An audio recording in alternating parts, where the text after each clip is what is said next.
ស្ដីបងប្អូនសូមអញ្ជើញមើលវីដេអូខ្ញុំ Map Country Map ស្រែ Map ស្រែ Map ស្រែ Map ស្រែ នៅក្នុងវីដេអូនេះខ្ញុំនឹងបង្ហាញរបៀបប្រើ multimeter អូខេបងប្អូនតោះយើងមើល multimeter នេះវាអាចវាស់ volt ភ្លើង DC ថ្មអំពែភ្លើង diode ហើយវាអាចវាស់កន្លែងនេះខ្សែដែលដាច់អត់ខ្សែនឹងវាប៉ះដែកអីអញ្ចឹងបងប្អូនអូខេហើយទៅអូមភ្លើងហើយទៅ volt ភ្លើង AC ហើយកន្លែងឥឡូវខ្ញុំបញ្យល់ពីរឿងភ្លើងហើយតម្លៃភ្លើងបន្តិចបន្តួចដើម្បីឲ្យប្រើប្រាស់ multimeter ងាយស្រួលខាងស្ដាំกระดาษខៀនហ្នឹងជាតម្លៃភ្លើងមានពីរប្រភេទ AC ហើយប្រភេទ DC នៅខាងឆ្វេងអក្សរវាខាងស្ដាំសញ្ញាវាភ្លើង AC ដូចទៅផ្ទះភ្លើង DC ដូចទៅថ្មហើយអាគុយ volt អំពែហើយអូមខាងឆ្វេងអក្សរវាខាងស្ដាំសញ្ញាវា volt បងប្អូនអាចគិតពីរឿង volt ដូចកម្លាំងដែលរុញភ្លើងអំពែបងប្អូនអាចគិតពីរឿងអំពែដូចទឹកស្ទឹងហើយទឹកអូអាទឹកដែលហូរនៅក្នុងស្ទឹងអាទឹកដែលហូរនៅក្នុងអូនឹងឯងយើងគិតវាជាអំពែអូមជារបស់ដែលប្រឆាំងភ្លើងបងប្អូនអាចគិតពីរឿងអូមដូចតស៊ីយ៉ូឧទាហរណ៍យើងប្រើស៊ីយ៉ូធំផឹកកាហ្វេវាស្រួលផឹកបើសិនជាយើងប្រើស៊ីយ៉ូតូចខ្លាំងវាលំបាកផឹកអាលំបាកហ្នឹងឯងជាប្រឆាំងអាហ្នឹងឯងជាអូមតម្លៃភ្លើងនេះសម្រាប់វាស់ volt អំពែហើយអូមប្រអប់ខៀវលេខធំប្រអប់ក្រហមលេខតូចនៅក្នុងប្រអប់ហ្នឹងខាងឆ្វេងអក្សរវាកដាលសញ្ញាវា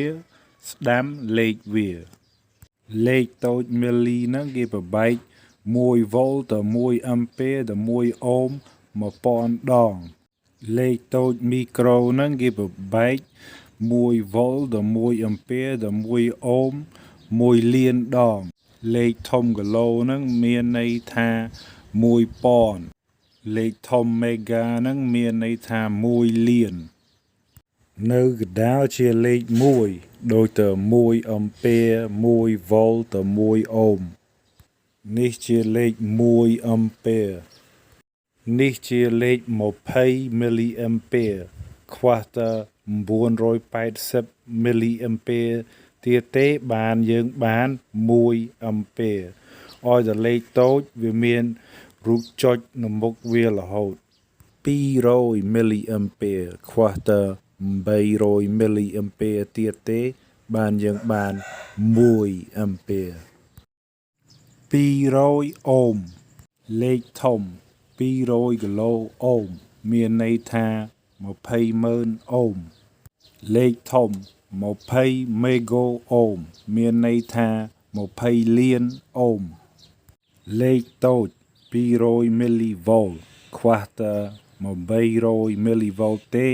យើងបាន1 volt 12 volt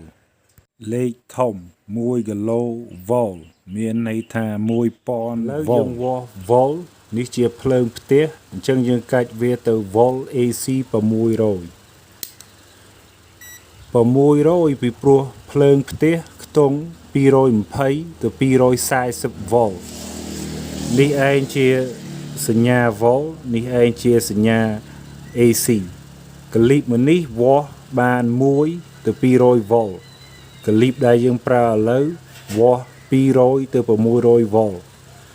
ខ្សែខ្មៅដាក់នេះហើយខ្សែក្រហមដាក់នេះឯងជាសញ្ញា volt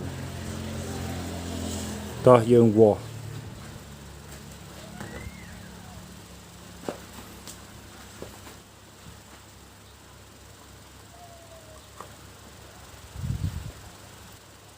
អូខេបងប្អូន237 volt ត្រឹមត្រូវហើយឥឡូវយើងវាស់អូមប៊ូស៊ី busi ngk ឲ្យតែមានអក្សរ R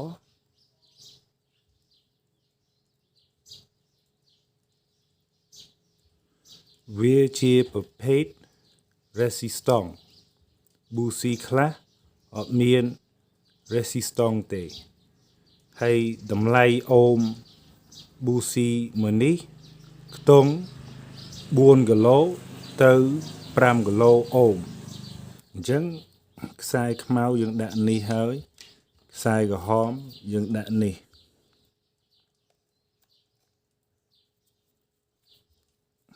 នេះជាសញ្ញាអូម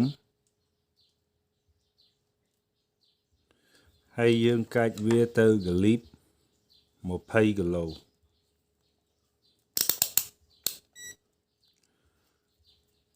កលីបមួយនេះវាស់ត្រឹម1អូមទៅ200កលីបមួយនេះ200ទៅ2000 2000ទៅ20000 20000ទៅ20000 20000ទៅ2លាន2លានទៅ20លានហើយពេលយើងវាស់អូមបើសិនវាចេញអក្សរ OL នេះមានន័យថា open line អាហ្នឹងអ៊ីវ៉ាន់យើងរបស់យើងវាបាក់ទៅដាច់ហើយមួយទៀតពីរឿងអក្សរ OL ពេលយើងវាស់អូមបើសិនជាយើងកាច់ទៅ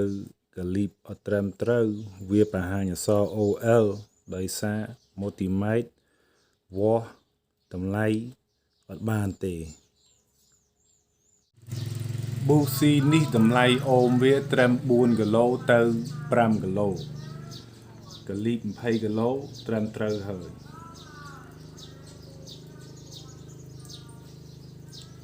ើយតម្លៃអូមនេះត្រឹមត្រូវហើយយើងអាចហៅវា4គីឡូក៏បានអញ្ចឹងយើងកាច់វាទៅកលីបអត់ត្រឹមត្រូវយើងចូល200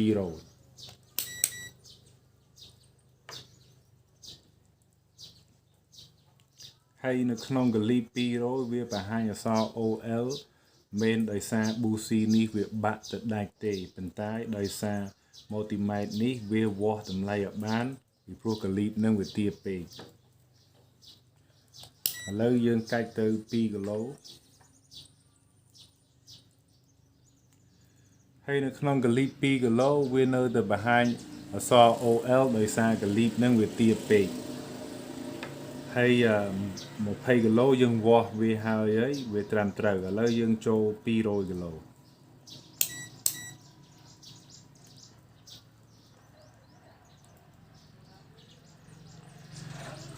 កលីប200គីឡូដែលវាត្រឹមត្រូវដែរវាបង្ហាញ 0.3.8 មានន័យថា3800គីឡូប៉ុន្តែយើងសុខចិត្តប្រើកលីប20គីឡូពីព្រោះវាដិតជាងវាច្បាស់ជាងហើយឥឡូវយើងកាច់វាខ្ពស់ជាងហ្នឹងទៅ2មេហ្គាអូមពេលយើងកាច់វាទៅ2មេហ្គាអូមយើងអត់មានប៉ះអីផងហើយវាចេញលេខអាហ្នឹងដោយសារបងប្អូនដឹងអីខ្យល់ចឈើអីវាប្រឆាំងភ្លើងវាធ្វើដំណើរនៅក្នុងខ្យល់ចហើយឈើអីអត់បានទេអញ្ចឹងអូមវាខ្ពស់ហើយនេះជាកលីបខ្ពស់ទៀតអញ្ចឹងតោះយើងវាស់វាហើយពេលយើងវាស់វាលេខអស់ហ្នឹងអត់ត្រឹមត្រូវទេពីព្រោះកលីបហ្នឹងវាខ្ពស់ពេកតែឥឡូវយើងកាច់វាទៅកលីប20មេហ្គាអូមគឺតែខ្ពស់ជាងហ្នឹងអញ្ចឹងនៅក្នុងកលីប20មេហ្គាអូមដែលវាចេញលេខដែរដោយសារខ្យល់វាប្រឆាំង resistance ខ្យល់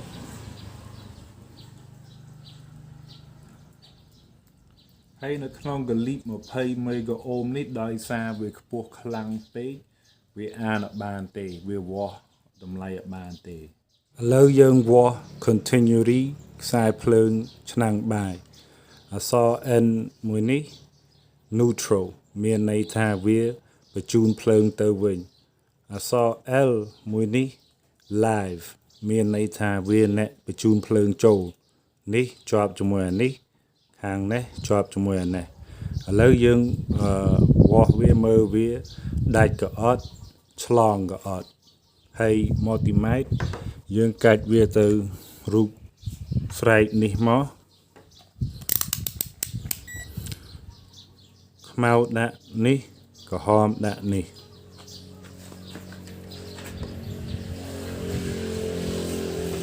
ហើយពេលយើងវាស់continuity យើងដាក់អាក្រហមនៅណាក៏បានខ្មៅនៅណាក៏បាន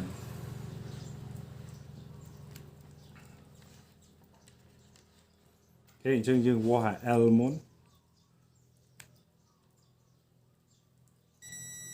ហើយវាអត់ដាច់ទេ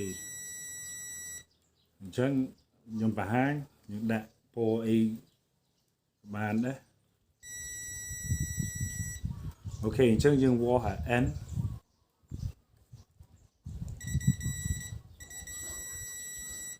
អូខេអញ្ចឹងមានន័យថាវាដាច់ទេឥឡូវយើងចង់ដឹងអាពីរហ្នឹងវាឆ្លងគ្នាអត់អញ្ចឹងយើងយកអា N ដាក់កន្លែងអា L អត់ឆ្លងទេបើសិនវាឆ្លងវាស្រែកឥឡូវយើងមើលខាងនេះយកអា L ហ្នឹងដាក់អា N បើវាឆ្លងវាស្រែកវាអត់ស្រែកទេមានន័យថាអត់ឆ្លងឥឡូវយើងវាស់ volt DC ហើយយើងវាស់អគុយខ្មៅដាក់នេះមកក្រហមដាក់នេះនេះជាសញ្ញា volt ហើយយើងកាច់វាទៅ volt DC 20ពីព្រោះអគុយនេះ12 volt ហើយនេះជាសញ្ញា volt នេះជាសញ្ញា DC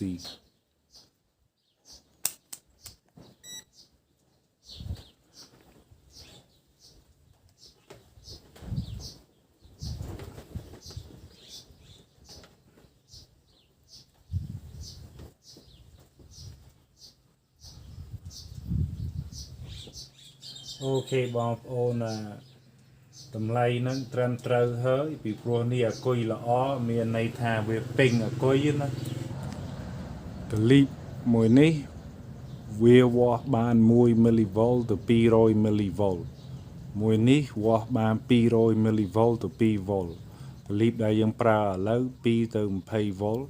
កលីបមួយនេះ20 volt ទៅ200កលីបមួយនេះ200ទៅ600 volt ឥឡូវតោះយើងវាស់អា20ហើយចាំខ្ញុំបង្ហាញផ្សេងឥឡូវយើងដាក់200 millivolt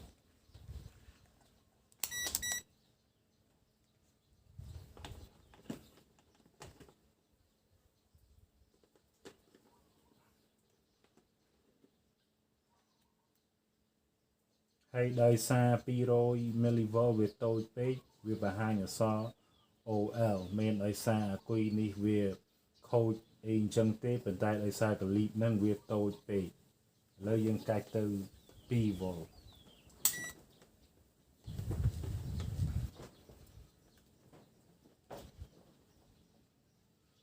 ហើយនៅក្នុងកលីប2 volt ហ្នឹងវាបង្ហាញអក្សរ OL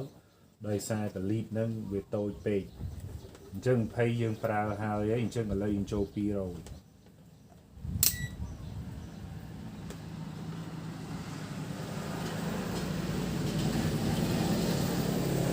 នៅក្នុងកលី200វាបង្ហាញ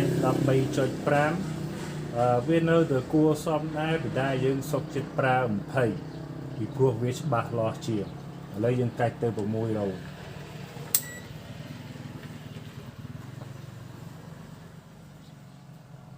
នៅក្នុងកលី600វាបង្ហាញ13 volt វាទៅត្រឹមត្រូវដែរប៉ុន្តែយើងសុខចិត្តប្រើ20ពីព្រោះវាច្បាស់លាស់ជាងអូខេបងប្អូន volt DC បើសិនជាយើងដាក់វាប្រច្រាស់ដូចថាក្រហមទៅដកខ្មៅទៅបោកទៅវានៅចេញតម្លៃត្រឹមត្រូវដែរប៉ុន្តែនៅមុខតម្លៃហ្នឹងវាមានសញ្ញាដកចាំខ្ញុំបង្ហាញអូខេបងប្អូននេះឯងជា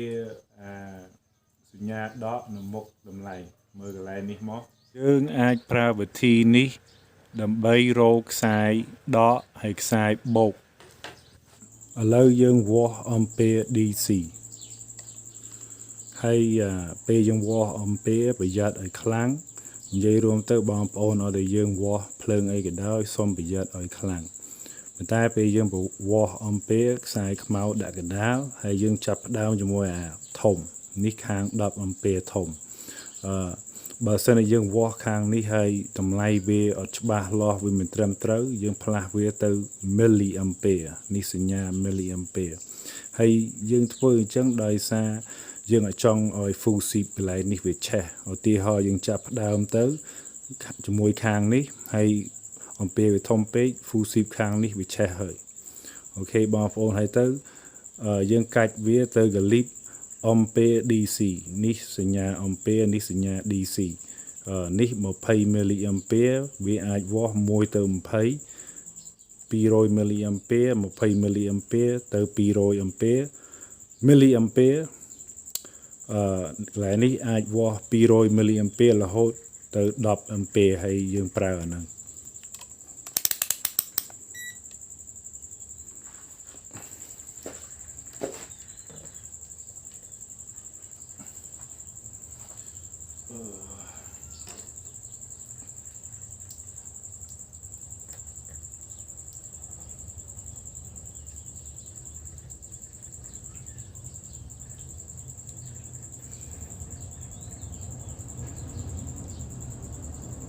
អូខេបងប្អូនអញ្ចឹងសំណាងអើយដែលយើងដាក់វានៅ10 ampere ពីព្រោះតម្លៃវាអាន 0.72 អូខេបងប្អូននឹងមានន័យថា720 milli ampere បើសិនតែដំណេញយើងដាក់វានៅនេះនៅmilli ampere វាមកទៅឆេះ full sheet ហើយពីព្រោះ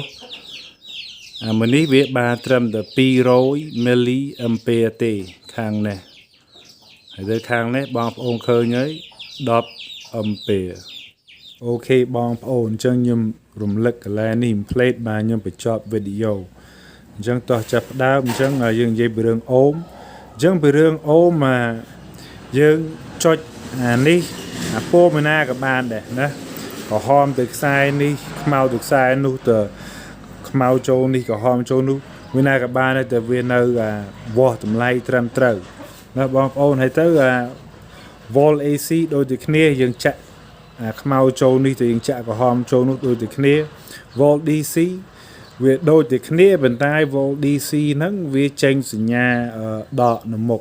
អូខេបងប្អូនហើយតែអានេះវាដូចតែគ្នាអាថ្មហើយអាគុយ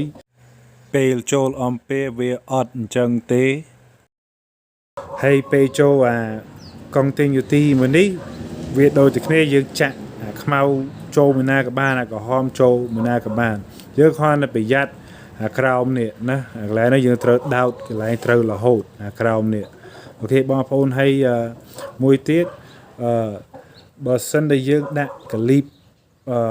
អត់ត្រឹមត្រូវអីអញ្ចឹងអត់មានអី PV volt ទេវាអត់ខូចអីវ៉ាន់វាអត់អីអញ្ចឹងទេវាគ្រាន់តែ multimeter ហ្នឹងវាអានតម្លៃអត់ច្បាស់ហើយវាអានអត់បានអូខេបងប្អូនសូម like សូម subscribe ហើយសូមជួបគ្នានៅក្នុងវីដេអូក្រោយបាយបាយ